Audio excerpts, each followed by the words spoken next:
Huacantanca, gran misterio, enséñame a confiar en mi corazón, en mi mente, en mi intuición, en mi sabiduría interna, en los sentidos de mi cuerpo, en las bendiciones de mi espíritu.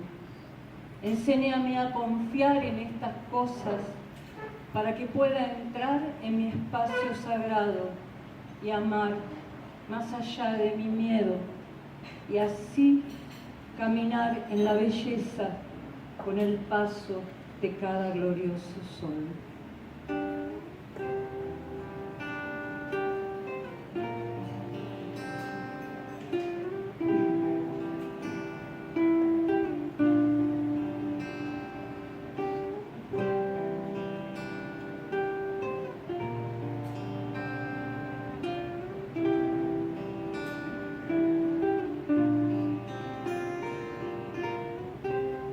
Espacio oscuro, qué linda con el desierto. Una mujer imaginó, inolvidable, un gesto. Nadie sospecha que ella está en el desierto.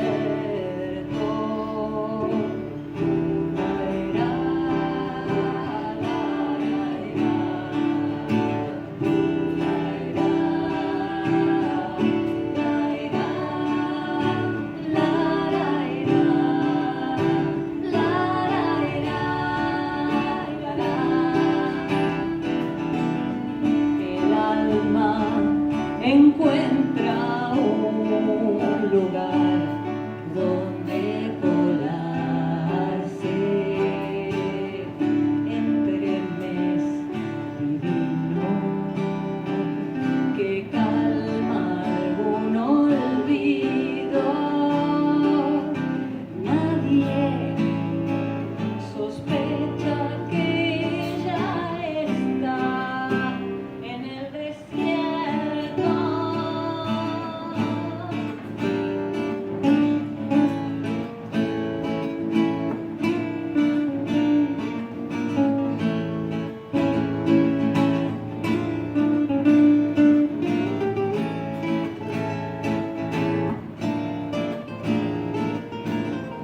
Retorcidas entre sonidos, las palabras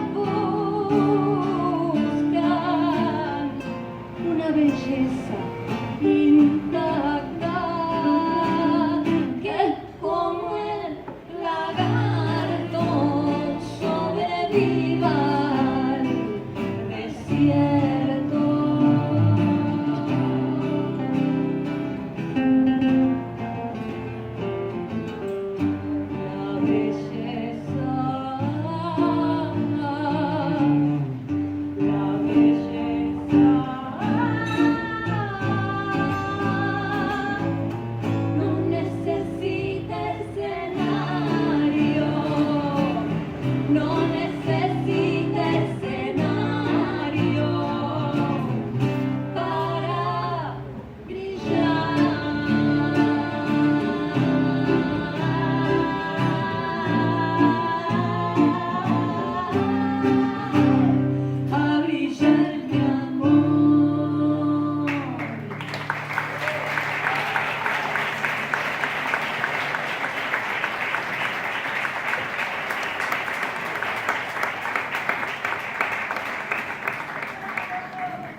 Hola, buenas tardes.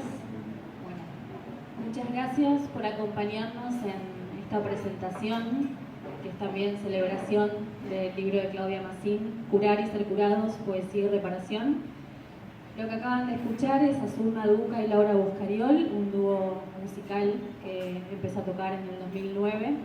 Tiene una mixtura de ritmos y dialogan con la literatura y con el cine, y nos van a acompañar en esta velada. Y también nos acompañan Carlos Batilana, que es poeta, escritor, docente, y María Pía López, socióloga, escritora, poeta. Bueno, mi nombre es María Magdalena, soy una de las editoras de Las Furias, la editorial que publicó el libro, junto a Nicolás Cerruti, también editor, y Romina Lupino, que está encargada del arte y el diseño. Nacimos en el 2020, en plena pandemia, y publicamos libros que nos gusta llamar inclasificables, es decir, que mezclan géneros, poesía, literatura, psicoanálisis, feminismos, etc. Y estamos muy contentos con este libro de Claudia, que es su primer libro de ensayo, un ensayo sumamente poético, por supuesto, que ya va por su segunda edición y acaba de salir en noviembre, y es la primera vez que lo presentamos, así que es un orgullo para nosotros contar con este libro hermosísimo en nuestro catálogo. Bueno, que disfruten, quienes quieran adquirirlo, estamos con los libros por allí, y muchas gracias hasta el Trice por el espacio y por supuesto a los presentadores y a las músicas por acompañarnos hoy. Gracias.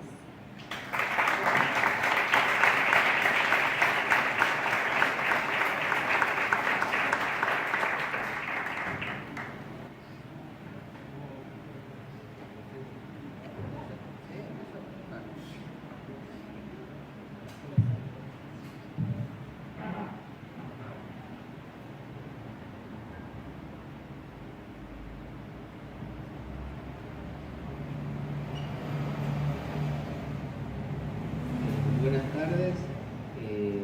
Primero, gracias Claudia por invitarme a la presentación de tu libro.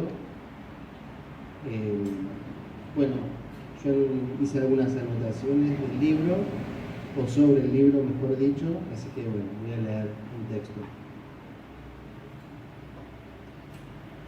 Escribir como un acto de excavación geológica hasta encontrar un modo de decir, una modulación, y escribir hasta no solo designar el objeto de deseo o de perturbación, sino también hasta que ese objeto se desintegre en partículas minúsculas y ya no obstruya la respiración, sino que forme parte del aire y quizás del silencio. Paradójico, la poesía carece de una función práctica, pero aún así tiene un don reparador.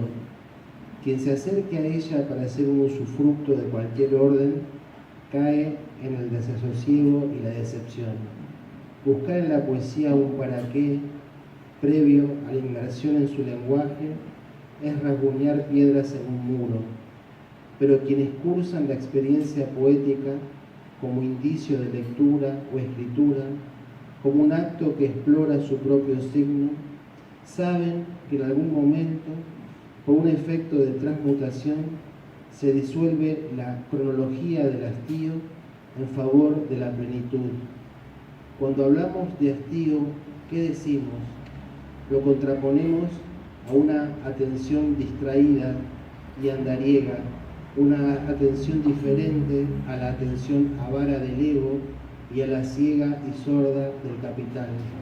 La poesía, entonces, puede ser un acto de reparación, pero no como búsqueda deliberada, sino como inesperado efecto.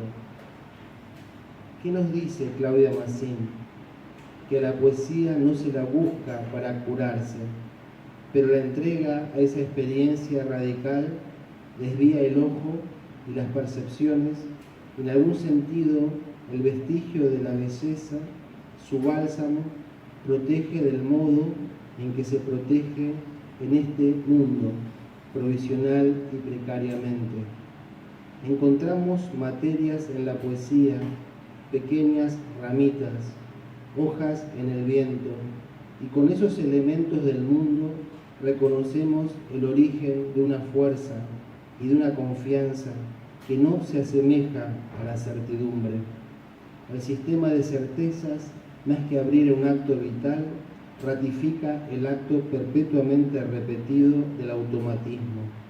Desautomatizar la percepción por efecto del lenguaje Es como un viaje al asombro primordial, o quizás mirar lo habitual con ojos nuevos, un efecto de extrañamiento.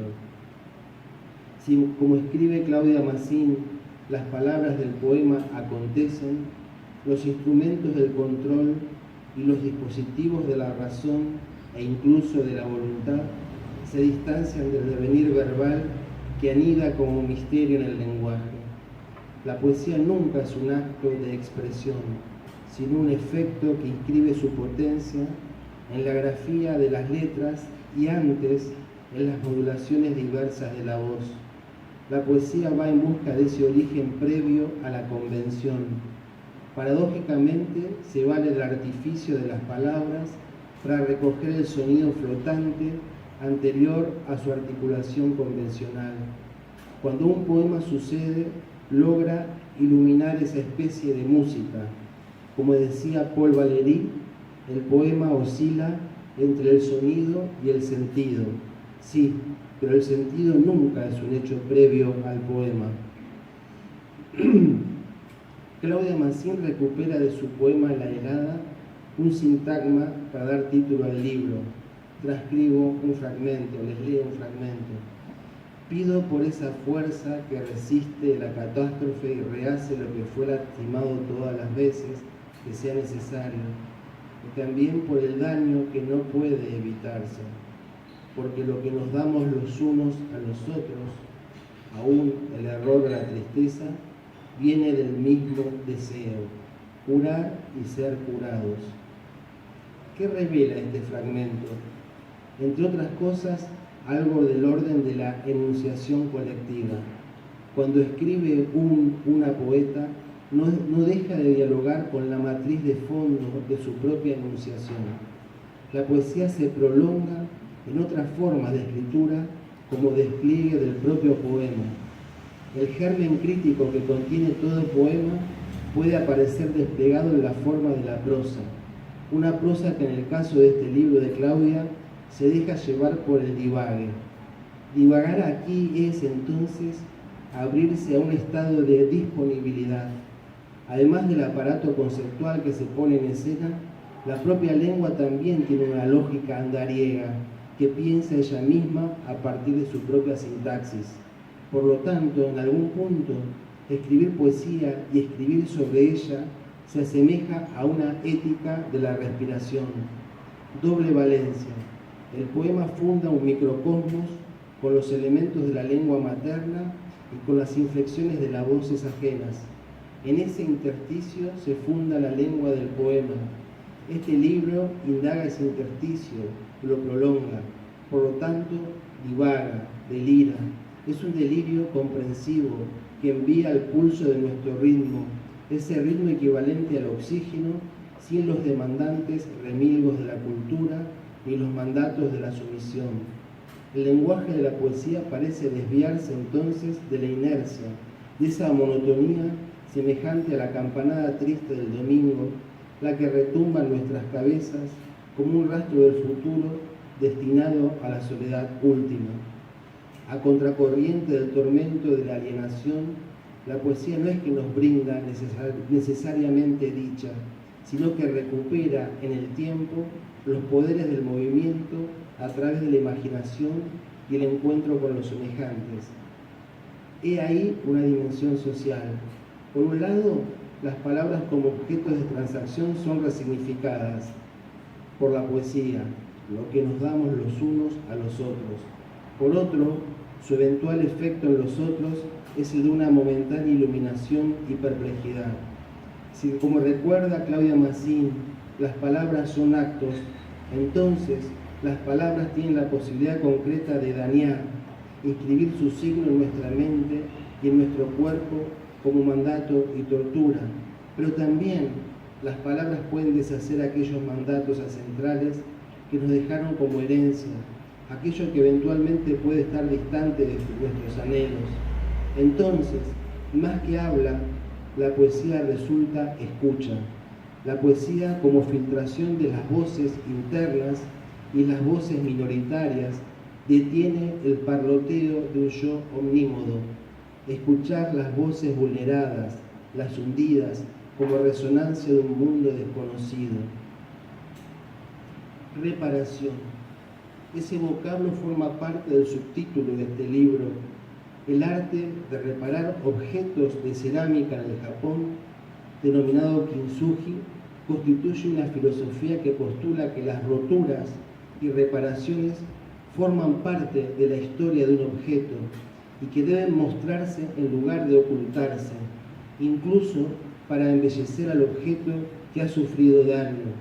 Esto significa que la reparación pone de manifiesto una historia y sobre todo una transformación.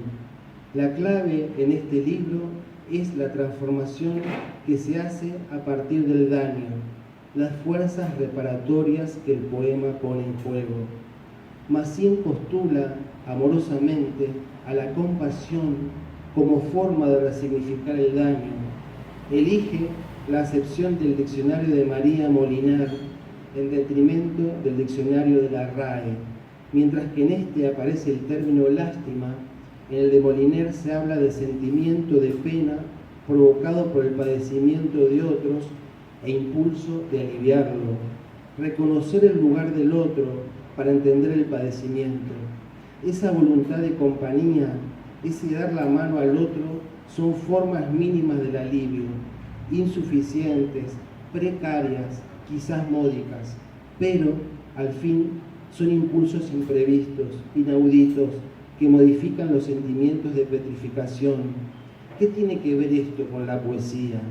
Si, como dice Berger, la compasión forma parte de las cosas sobrenaturales del mundo, en tanto permite el olvido de sí en favor del reconocimiento del otro, la poesía, según Claudia Massín, se inscribe en ese terreno sobrenatural que resquebraja la tendencia a la codicia y a la propia supervivencia como único propósito de la existencia.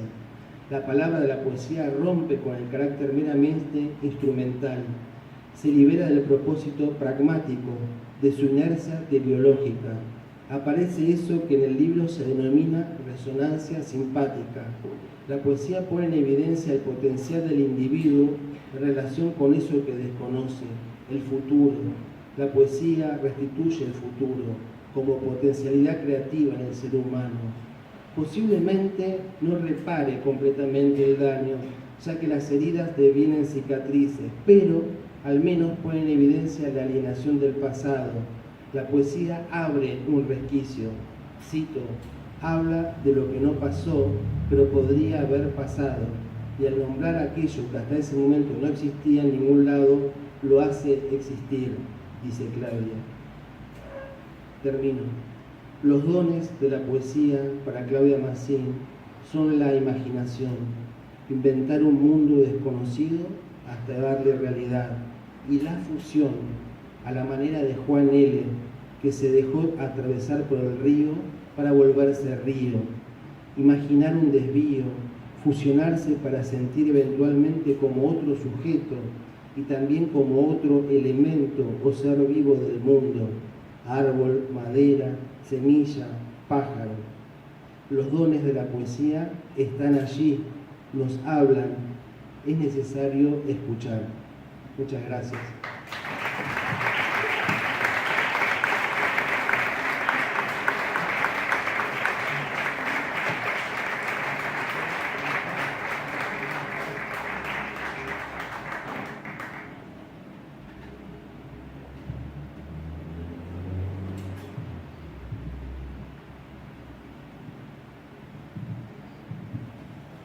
Bueno, buenas tardes. Muchas gracias, Claudia, por la invitación. Gracias a Les Editores por el libro hermoso que estamos presentando. Es realmente un gran libro, un hermoso libro. Quería empezar hablando de este libro trayendo otro libro de otra autora, porque lo leí y me recordó una frase, una anécdota, una frase que cuenta María Moreno en un libro precioso que es Blackout, donde, hablando de Libertela, cuenta esto. Dice, Libertela siempre que lo encontraba venía y decía, me estoy separando, me echaron del trabajo, me están desalojando, siempre una desgracia, ¿no? Estoy enfermo. Pero después de contar lo que le pasaba, aparecía la frase, pero estoy escribiendo. Ese pero estoy escribiendo, María dice, ese es el Maldón era su mejor carta. Entonces, la tragedia era lo que le habilitaba a ese espacio de producción de la escritura. Bueno, ese pero estoy escribiendo me parece que es el corazón del libro, de este libro de Claudia. Podríamos decir siempre, pero estoy escribiendo es el corazón de toda escritura. Y el pero, en realidad, ni siquiera es estoy escribiendo, el pero que inaugura algo que es lo que hacemos con aquello que hacen de nosotros, que el mundo hace de nosotros, que se produce en estar entre otras vidas y con los daños que eso significa. Bueno, en este libro, ese pero es reconvertido en por qué. Entonces, el giro que está dando Claudia, me parece, es ¿por qué escribir? ¿Por qué escribir? Y en algún momento dice, estoy escribiendo porque es necesario curar, ser curada. No escribimos por qué, escribimos por algo. Pero la pregunta que se hace es, ¿pero la poesía cura? Escribir, hacer arte, cura. Y más profundamente que eso, ¿hay cura? Ese es el abismo que pone este libro.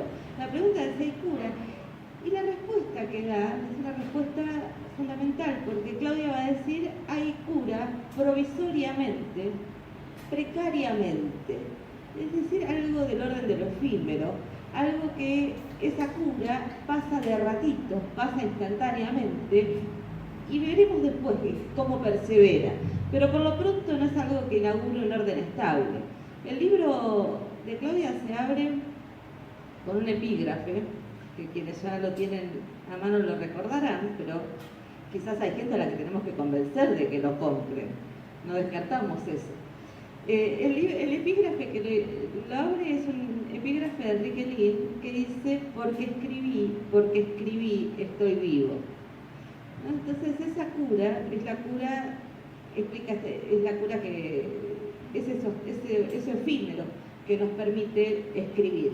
¿Qué es curar? Va a decir Claudia, curar como cura las curanderas, como cura las chamanes, cómo se cura a través de la palabra. Pero insisto en este carácter efímero, provisorio y precario que está poniendo la idea de cura.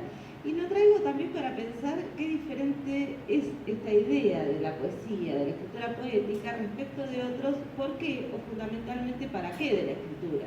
¿No? Me resonaba el Sartre que se preguntaba ¿para qué la literatura? ¿Para qué sirve la literatura? Bueno, no diría para algo provisorio y efímero, diría para algo del orden de la transformación social. Lo dirían los poetas de los años 60 que ese para qué lo podíamos poner en suspenso de este modo. Bueno, o Walsh cuando decía no escribir novelas porque la novela aleja de compromiso fundamental, aleja la palabra del compromiso que esa palabra debe tener con el causa de una revolución. Pero aparece esta idea, esta otra politicidad en el presente, que está en el libro de Claudia, está en la pregunta del libro Por la cura, que es una politicidad de otro orden y que es una politicidad que podríamos escribir en la saga de eso que Diana Vélez llamó la pequeña voz del mundo. ¿No? Esa pequeña voz del mundo, ¿qué hace? ¿Qué dice? ¿Qué decimos sobre la vida política? ¿Qué decimos? ¿Qué politicidad tiene esa pequeña voz que ya no es la voz que interpela a las grandes multitudes, no habla en el tono de la épica, sino que habla en este otro tono y que implica el pasaje, muchos pasajes sociales, entre ellos y narrativos, que es el pasaje fundamentalmente de la figura del héroe, de la épica en el sentido del héroe que aparece, lo que dice Úrsula Le Guin, ¿no? Del héroe cazador, hacia la imagen, otro tipo de imagen, ¿no? que Le Guin es la bolsa de la recolección. Bueno, digo que tiene otro tipo de politicidad porque esa politicidad es la de los feminismos, ¿no? Y esa politicidad es de los feminismos que se constituyen a partir de la idea de que no habría modo de intervenir efectivamente en los asuntos políticos públicos, sino es a partir de lo personal afectivo. Y que por lo tanto, si no pasamos por el orden de la experiencia, la afectividad y los cuerpos por todo eso que los cuerpos son, que son daño y potencia a la vez, ¿no? Con todo eso que es cuerpo, que es lo sano y lo herido, va a decir Claudia, no podemos pensar en ninguna otra cosa. Todo lo otro se vuelve abstracto, y en tanto abstracto, una suerte de mascarada, ¿no? Esa politicidad es la que me interesa interrogar del libro, porque es una politicidad, ¿y por qué le llamo politicidad? Algo que parece enunciado desde un lugar muy singular. Debo aclarar eso, porque efectivamente el lugar que se enuncia la pregunta por la cura y el lugar en que se sitúa la cuestión de la herida es un lugar propio, es un lugar singular, es un lugar personal. Pero sin embargo, todo el despliegue ensayístico de este libro lleva a sostener otra cuestión, que es eso es propio solo en tanto es impropio. Es propio solo en el sentido de que una escritura y una lengua es algo que no nos pertenece y que en todo caso se expresa singularmente algo que es una fuerza, es una fuerza impropia y que habla en nosotros. Pero eso y que lo que nos atraviesa es también un modo de composición con el mundo.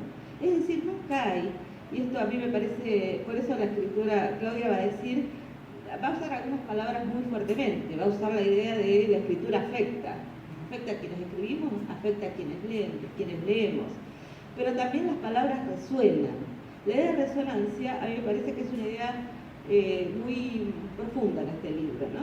Resonar es resonar, hacer sonar en el cuerpo, hacer sonar en otros cuerpos, hacer sonar en el aire mismo entre los cuerpos. Esa idea está templando toda la escritura, y cuando leía este libro recordé la primera sensación que tuve cuando empecé a leer poesía de Claudia, y esa primera sensación fue la infancia. La poesía de Claudia resuena en mi infancia, solo me aparecía en estos términos, no decía estar relatando mi infancia, sentía en mi infancia resuena lo que ella, su propia poesía, ¿no? Y este libro es un libro sobre la resonancia, ¿no? Sobre el resonar, que interroga esa posibilidad, pero decía, ¿por qué aparece esto impropio?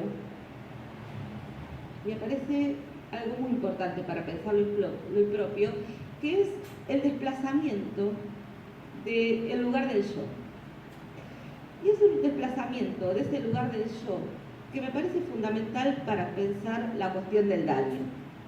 Vivimos en una sociedad, y traje lo de los feminismos también para pensar esto, donde aparece como dinámica fundamental la enunciación desde el lugar del daño que hemos padecido. Pero esa enunciación del daño que hemos padecido es una enunciación que funciona también diferenciando con una nítida claridad víctimas y victimarios, produciendo esa individualización y esa escisión absolutamente clara entre esos dos lugares, y por lo tanto y se compone la idea de daño con su consecuencia, que es la de castigo. Es decir, si algo nos pasa que no podemos desarmar dentro de nuestro feminismo, de la lógica del punitivismo, es ese núcleo tremendo en que se individualiza y se construye, se contrapone daño y castigo. Bueno, este libro pone en suspenso todo eso, y ahí es donde digo que ese desplazamiento de yo es un desplazamiento fundamental, porque en este libro lo que se plantea es todos, todas hacemos daño, todo el tiempo. Entonces, lo que podemos pensar es, para poder pensar el daño, no pensarnos como los sujetos o las sujetas que están siendo objeto de ese daño, sino pensar el daño como modo del hacer. Y ese modo del hacer atraviesa, pero también nos pone a cada quien en el lugar de quienes dañamos, ¿no? Y dañamos a otras personas, pero dañamos fundamentalmente al mundo, dañamos otras especies, dañamos las formas de vida. Y este es el corazón de lo que está aquí. Claudia propone algo muy radical, muy en el sentido de raíz, ¿no? De que va a la raíz muy compleja de las cuestiones, porque pone esto que Carlos señalaba recién, que es la idea de compasión. Es una idea muy difícil, es una idea que por lo menos tuve que leer varias veces esa parte, en el sentido de decir, ¿qué me pasa a mí cuando leo la palabra compasión? Porque la primera reacción que me produjo, que fue de mucha incomodidad, el primer tránsito por la incomodidad fue decir, bueno, pero ya Nietzsche, Spinoza dijeron que la compasión estaba mal, es decir, una salida erudita por arriba, que son los modos en que nos detenemos a no pensar. Cuando nos vamos a la biblioteca a decir esto ya dijeron que está mal, estamos haciendo, tratando de que algo no resuene en nosotros.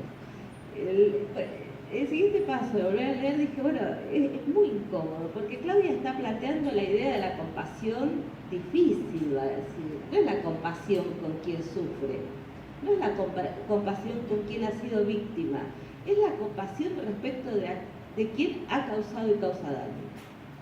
Podemos sostener esa compasión, por eso digo, el libro nos pone en un abismo interesantísimo y fundamental, que es la pregunta por esa compasión.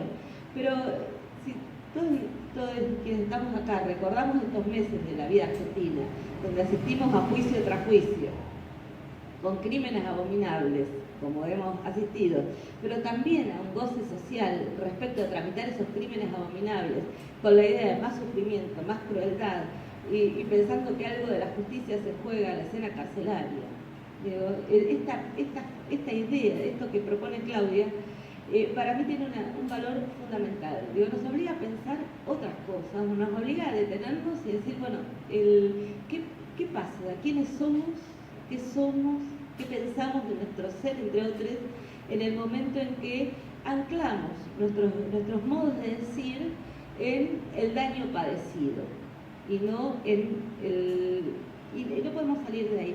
Claudia dice, por supuesto que esto no es sencillo, y dice algo, una frase que me quedó resonando, dice, solo existe el intento. Hace un rato dije provisorio, precario, ahora dice, solo existe el intento. Es decir, puede haber fracaso, y quizás el fracaso sea lo mejor que tengamos, pero ese fracaso será mejor siempre que la aceptación de los éxitos consabidos. Bueno, ¿qué es el fracaso? ¿Qué es el intento? ¿Qué es lo que está poniendo en juego, me parece, el libro en este sentido? Yo diría es un libro que se propone pensar alrededor de la producción de una huella. Quiero ponerlo con dos imágenes.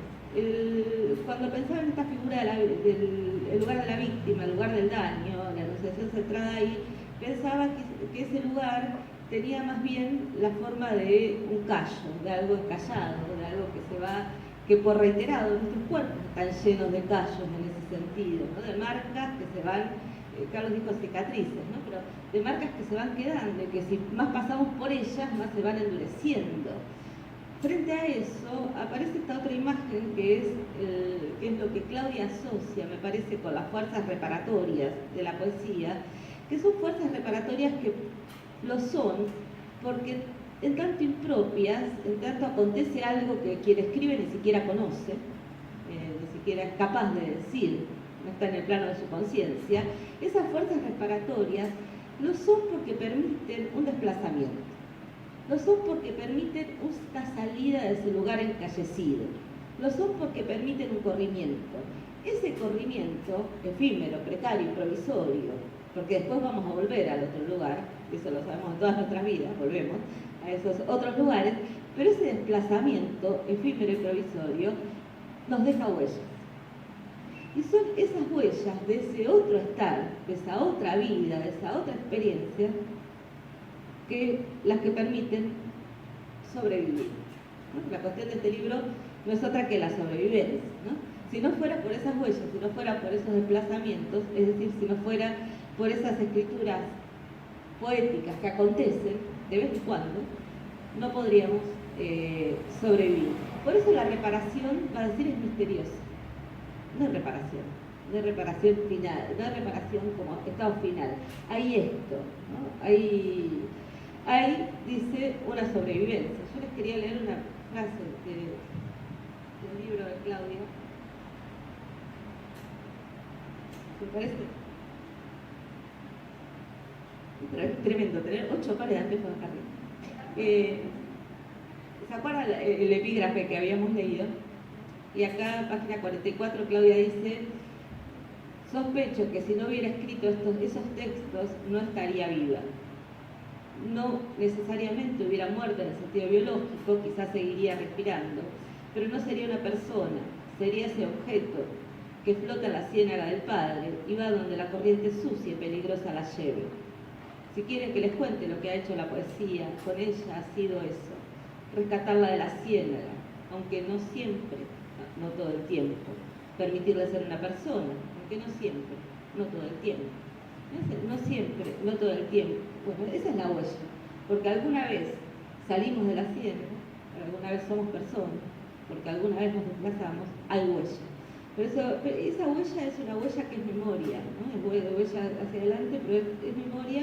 Y en este libro de Claudia, esa memoria es la de una lengua, que es una lengua perdida, bloqueada, excluida, separada, pero a la que podemos apelar. Está también, nuestra memoria es también una forma de la lengua. Y es la memoria de esa lengua infantil, esa lengua casi de fusión con el mundo, es esa lengua de la infancia, ¿no? De la infancia no hollada, de la infancia que preexiste al daño, ¿no? Esa lengua de la fusión. A esa lengua se puede revivir en la experiencia poética, pero también es una ida hacia lo que desconocemos, ¿no? Pensemos en la extraordinaria fraseo de Biel Temperley, ¿no? Voy hacia lo que más desconozco. Bueno, siempre, y el ir hacia lo que más desconozco, en la enfermedad, el deseo, el duelo, la vida misma, es el cuerpo. Entonces, este libro me parece que canta esa posibilidad, ¿no? Esa posibilidad de la escritura, y digo lo canta, no es un libro de ensayos, pero también es un libro absolutamente poético, musical. Es un libro que canta la experiencia de la fusión con el mundo, la experiencia, la vitalidad de la poética, ¿no? De la poesía que permite habitar ese mundo y que permite habitar un mundo dañado, porque no son solo las vidas, las personas, las dañadas.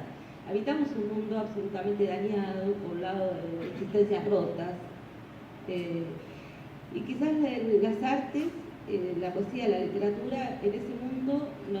Como el amor y la amistad también, ¿no? Que sean otra cosa que el modo que nos damos de producir huellas en ese mundo dañado, de producir huellas que nos permitan seguir habitándolo, aún en esas condiciones de daño.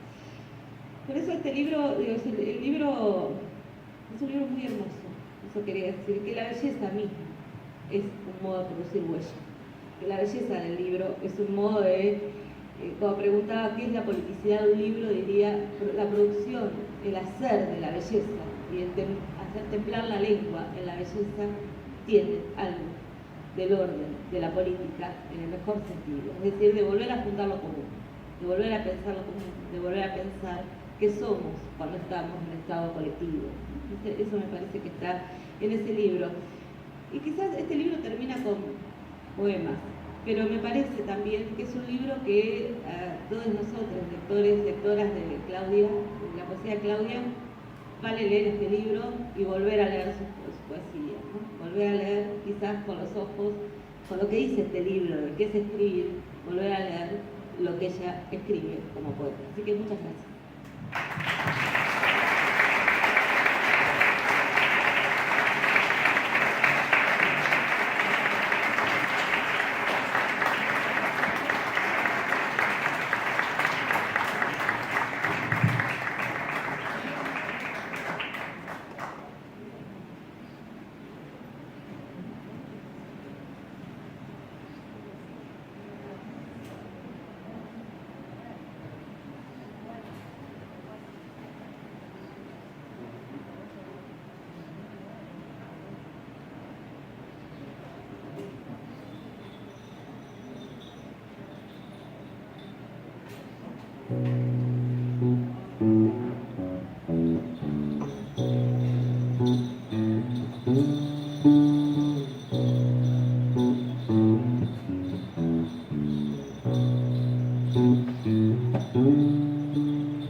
sanaremos niñez. Sana, sana, desde los pies, desde los ancestros, sanaremos niñez.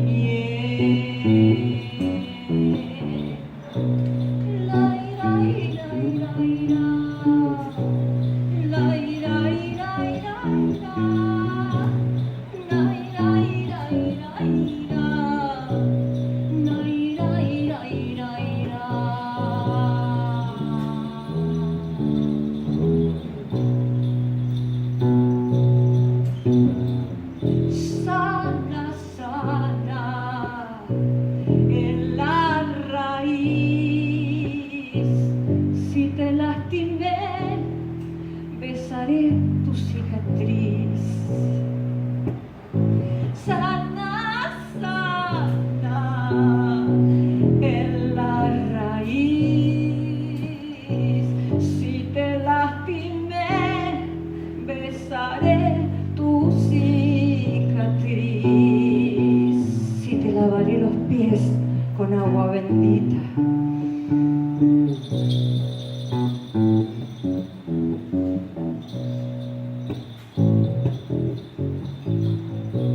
Sana, sana, que tú eres yo y yo soy el agua donde despejas tu sol. Sana, sana, que tú eres yo y yo soy el agua donde despejas el sol.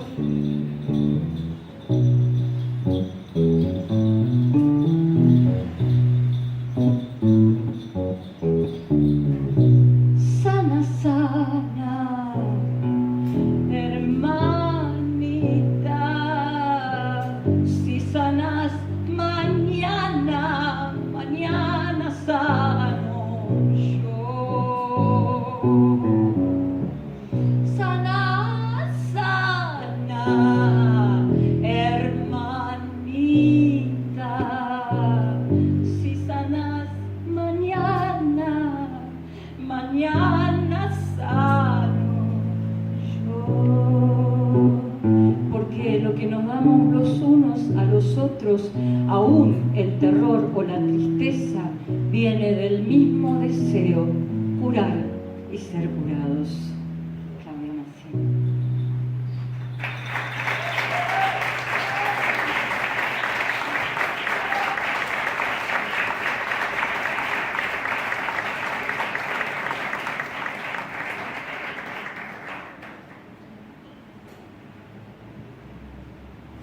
Hola, hola a todos, todas, todes. Antes que nada quería decir primero gracias por estar acá en medio del infierno absoluto, en medio de estas temperaturas. Bueno, haberse hecho el tiempo para venir a escuchar. Bueno, eso es un regalo para mí. Siento, esta noche recién pensaba, ¿no? que cada pequeña parte de esta presentación es un regalo. Que incluso me da un poco de pudor, ¿no? Que, no sé, personas como Carlos Batilana, María Pía López, bueno, pongan su inteligencia y su sensibilidad de tal manera, digamos, en las presentaciones que hicieron, bueno, me da, sí, como una especie de pudor, ¿no? Y definitivamente un agradecimiento, o sea, inexpresable. Me da mucha felicidad. Bueno, voy a empezar agradeciendo. Bueno, a las Furias, a la editorial que me embarcó en este viaje raro, ¿no? Que tenía que ver con con algo que a mí me da mucho temor, que es salir del campo de la poesía y, bueno, escribir un libro de ensayos, ¿no? Tengo que decir que, bueno, acepté porque realmente, o sea, me convocaron para escribir acerca de esto, ¿no? De la escritura, la reparación, la cura, que es algo sobre lo que vengo pensando y escribiendo cositas sueltas y escribiendo en poesía hace muchos años ya. O sea, no podía decir que no. Pero también tengo que decir que el proceso de escritura al comienzo me causó un sufrimiento y un desconcierto inenarrables que fue pavoroso. Hasta que encontré, creo que la clave, que fue pensarlo, o sea, cómo transmitir esto, era lo que todo el tiempo me preguntaba, ¿no? Cómo transmitir este tipo de ideas, cómo llegar a lesotres, ¿no? Y después de una lectura de Zulma, precisamente, que me dijo, algo le falta a este libro, hay algo frío, hay algo que no termina de cerrar.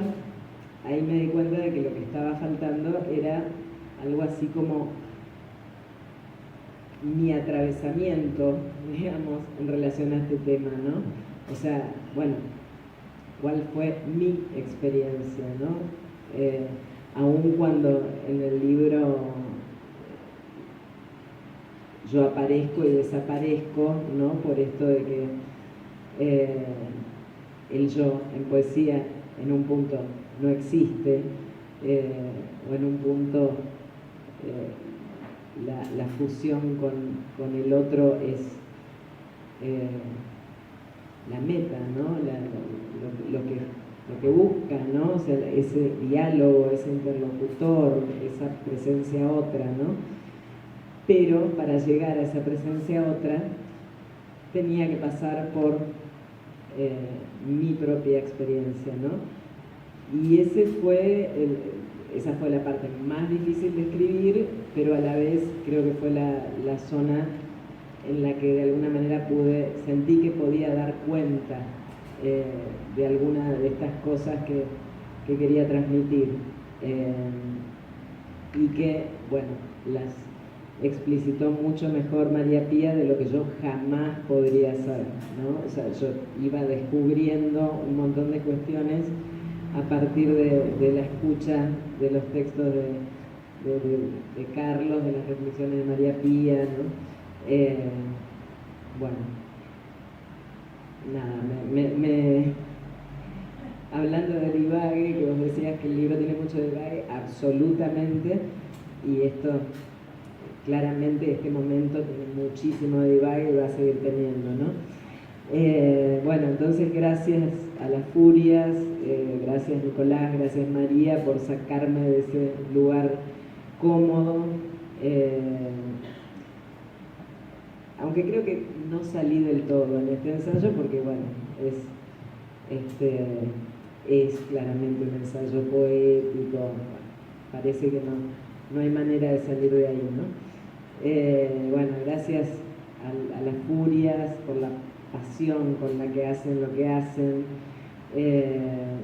porque realmente les importa, y esto no siempre pasa, ¿no? Bueno, indirectamente por todas las alegrías que me trae todos los días literalmente este libro, después de los sufrimientos inenarrables que me causaron. Bueno, a Zulma, a Laura Boscariol, les cuento un poquito que, bueno, Zulma hasta esta tarde no sabía si iba a poder cantar, viene lidiando con un dolor físico muy importante, prácticamente insoportable, y sin embargo está acá esta noche, y eso para mí tiene un valor enorme y espero que bueno, que como lo plantea el libro, algo del arte efectivamente cure o mejore o mitigue el dolor. Gracias.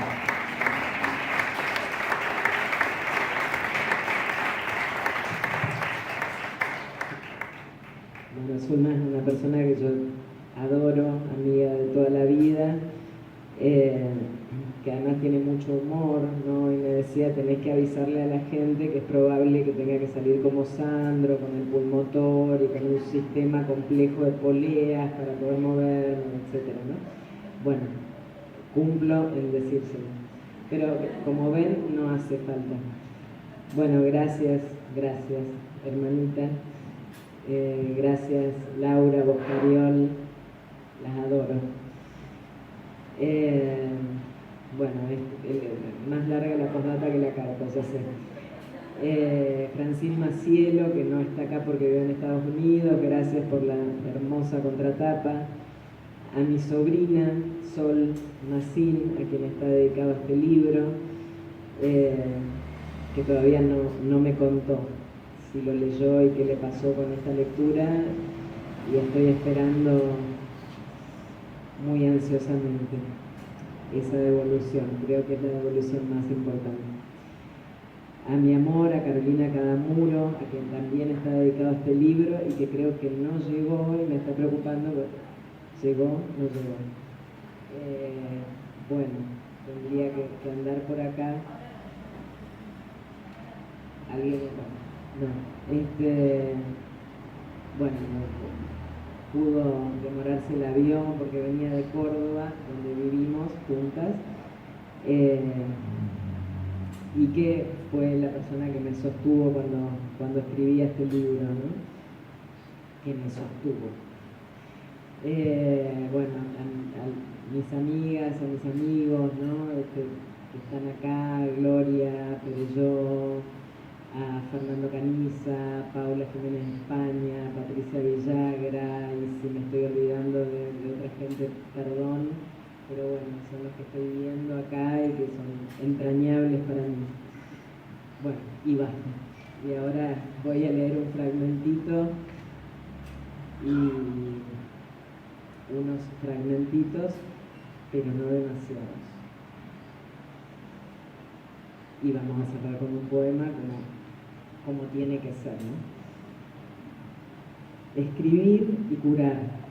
Escribir algo que no tiene nombre, algo asfixiante, una piedra en la garganta, en el pecho, en todo el cuerpo mismo una piedra imposible de cargar. Escribir hasta que eso sin nombre, esa piedra empiece a resquebrajarse. Escribir hasta que haya un modo de decir la piedra. Y en ese mismo acto la piedra se divida en partículas minúsculas que no obstruyan la respiración.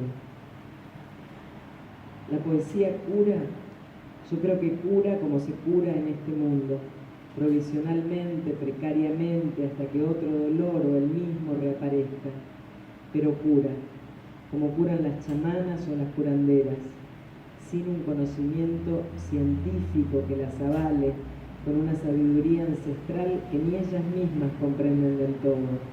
No se sabe muy bien cómo funcionan estas curas raras y excéntricas, pero quien las ha experimentado puede dar fe. Funciona. ¿La escritura de poesía es terapéutica entonces? No. Terapéutica, esa palabra engañosa puede hacernos creer que escribimos para algo, que hay un para qué, ya sea sanar, ya sea trascender, ya sea cambiar el mundo. Pero no, la poesía no puede usarse para algo. Se trata de otra cosa. La escritura poética tiene efectos. La escritura poética afecta.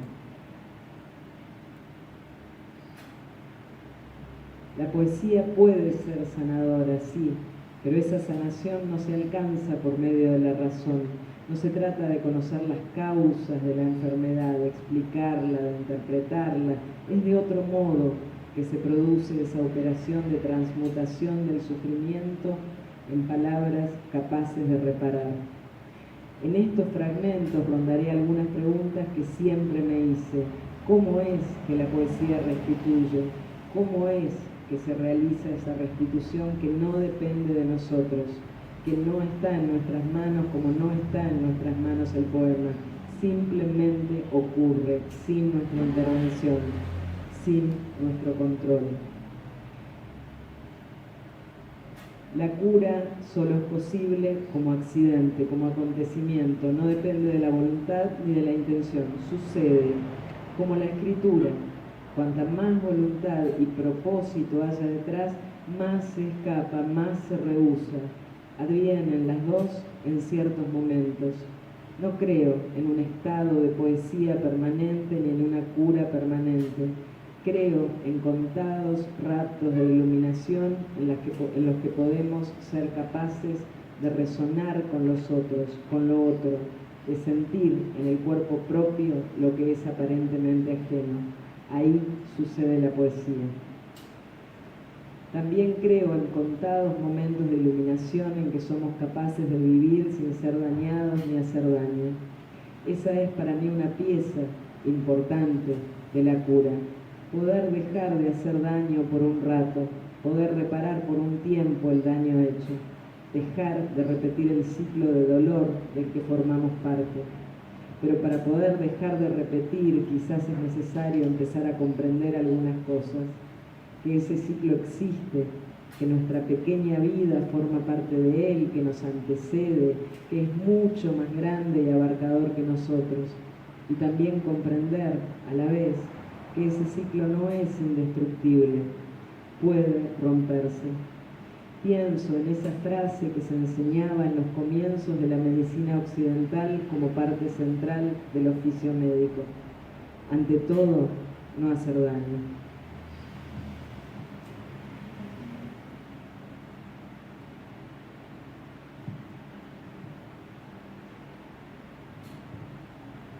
¿Qué subyace al daño? ¿Qué hay más allá? Lo que nos damos los unos a los otros, aún el terror o la tristeza, viene del mismo deseo, curar y ser curados. El daño descargado sobre otros, pienso, es un intento, muchas veces fallido, estrepitosamente fallido, de cura. Un intento de establecer un lazo con los demás, con el mundo, de abandonar una soledad radical. Cuanta mayor la crueldad, mayor la soledad. Difícil, extremadamente difícil pensarlo así, porque nuestra compasión suele estar siempre con las víctimas y jamás con el verdugo.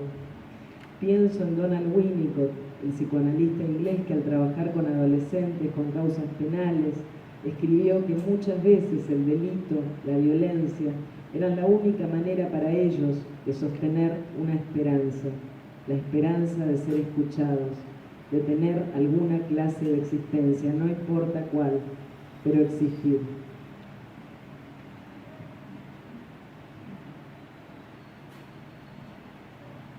Lo que pide hablar, escribí antes, es lo deseante, lo más vivo que tenemos, pero también lo dañado, lo moribundo, lo que nos hace mortales, está en el corazón de los poemas. Y muchas veces es aquello de lo que preferiríamos no hablar, en lo que preferiríamos no pensar, a menos que sea para quejarse o victimizarnos. Y es así que respondemos a otro mandato perverso. Solo se puede hablar de lo dañado si es para reconocernos como víctimas, no para soltarnos las cadenas, no para liberarnos del sufrimiento y volvernos seres deseantes. O sea, solo se puede hablar del sufrimiento para apuntalarlo. Ya dije que entiendo la escritura como un acto de liberación del dolor. La escritura poética no es la escritura de la víctima, es la escritura del sobreviviente. O mejor, la escritura poética hace que la víctima se construya a sí misma como sobreviviente. En ese encuentro deslumbrante entre lo dañado y lo deseante que se produce cuando escribimos, cuando nos arrancamos los grilletes con los dientes, como un animal salvaje que ha caído en una trampa y prefiere perder una pata, a quedarse atrapado hasta la muerte.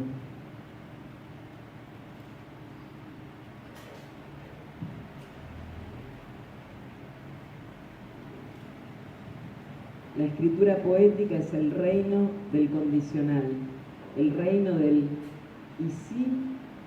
y si fuera posible cambiar lo efectivamente sucedido, transmutarlo como en una operación alquímica. El pensamiento sensible que opera en la poesía lo pregunta y lo ejecuta. En los poemas es posible, como decía Gastón Bachelard, imaginar, por ejemplo, nuestra propia infancia de nuevo. No es su materia lo efectivamente sucedido, sino lo que podría haber pasado y fundamentalmente lo que podría pasar.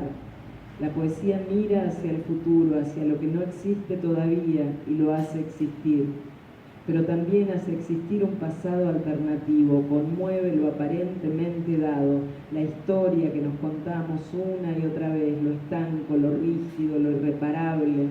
No hay nada irreparable para la poesía, nada que no pueda ser cambiado en el terreno de un poema.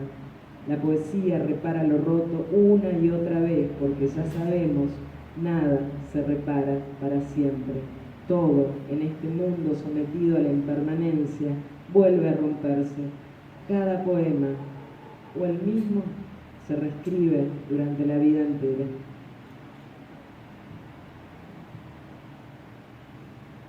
Curar y ser curados, escuchar, recibir, transformar el veneno en medicina, hablar recién entonces, cuando las voces de los otros lleguen límpidas, cuando sea imposible diferenciarlas de la propia, porque no hay voz propia.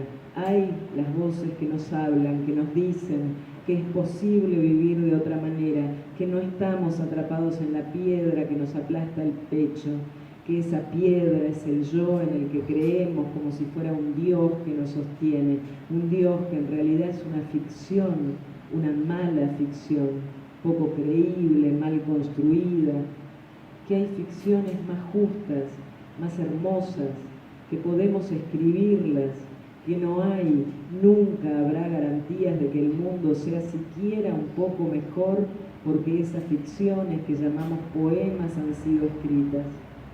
Pero esas voces, que son también las nuestras, nos dicen además que esas ficciones, esas mentiras, se acercan mucho más a la verdad que lo efectivamente sucedido. Que esas ficciones, esas mentiras, pueden salvar una vida, la propia, la de otros, pueden hacer que la enfermedad retroceda, que el dolor se alivie. Todo poema es una reescritura de las historias que creíamos escritas de una vez y para siempre. Al empezar a reescribir esas historias que nos enfermaban, nos oprimían, nos llenaban de tristeza, nos damos cuenta de que hay una luz, un poder que despierta, un poder y una luz que nos devuelven la valentía necesaria para que hable de una vez la voz que estuvo tanto tiempo callada, una voz que no trae grandes verdades, que simplemente se dirige a los otros y les dice: tengo algo que contarles, algo que escuché, que traigo de lejos, algo que se parece a ese pequeño fuego que encendemos en una noche cerrada con las pobres herramientas que tenemos, un fuego alrededor del cual, quién sabe, quizás podamos encontrarnos, mirarnos a los ojos, reconocernos.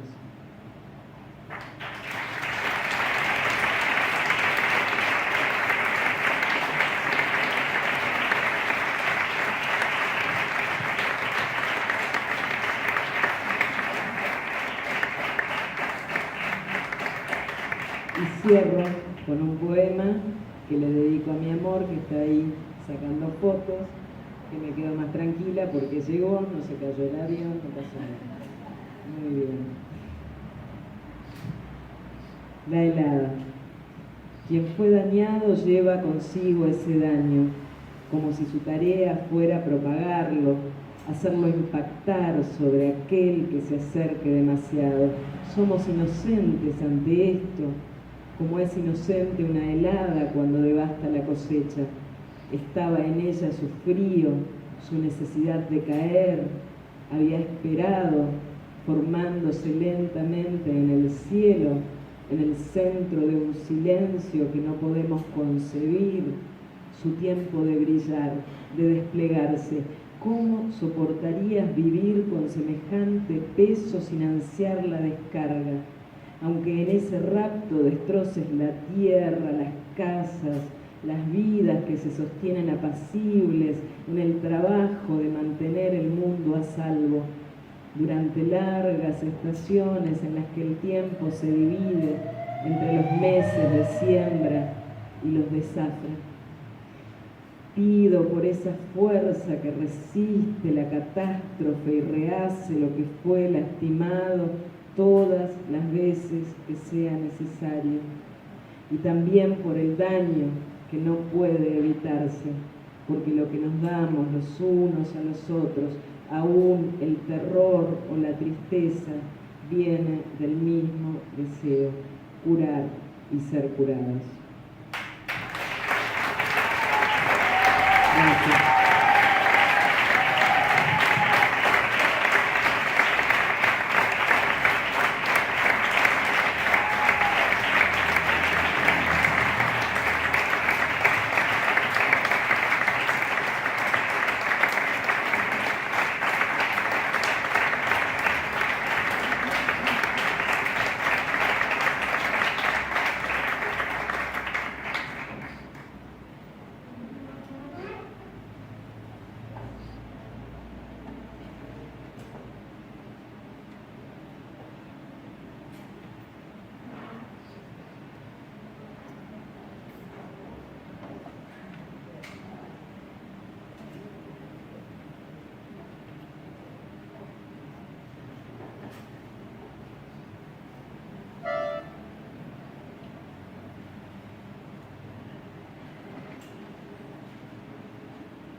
Hoy la pelea que doy es quererme más.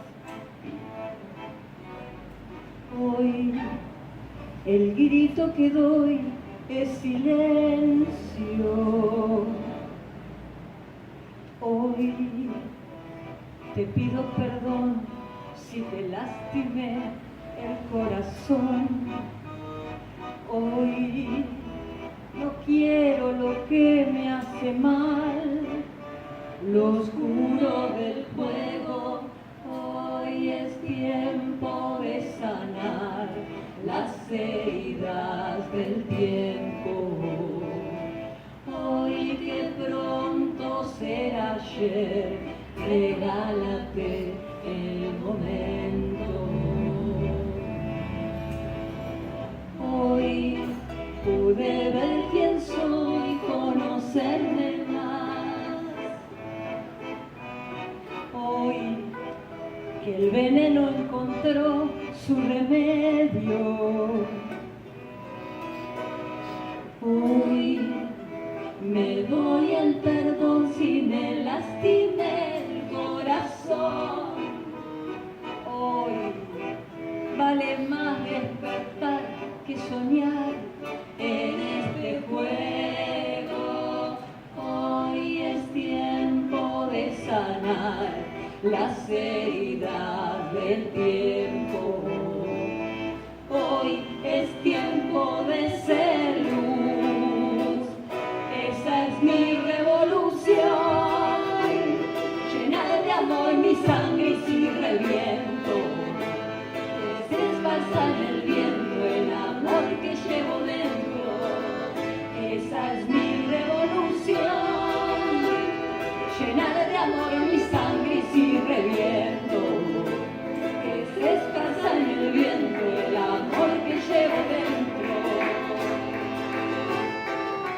hoy la pelea que doy es quererme más para quererles más. Hoy el grito que doy es silencio. Hoy me doy el perdón si me lastimé el corazón. Hoy no quiero lo que me hace mal. Lo oscuro del juego, hoy es tiempo de sanar las heridas del tiempo. Hoy es tiempo de ser luz, esa es mi revolución. Llenar de amor mi sangre y sigue viento, que se esparza en el viento el amor que llevo dentro. Esa es mi revolución.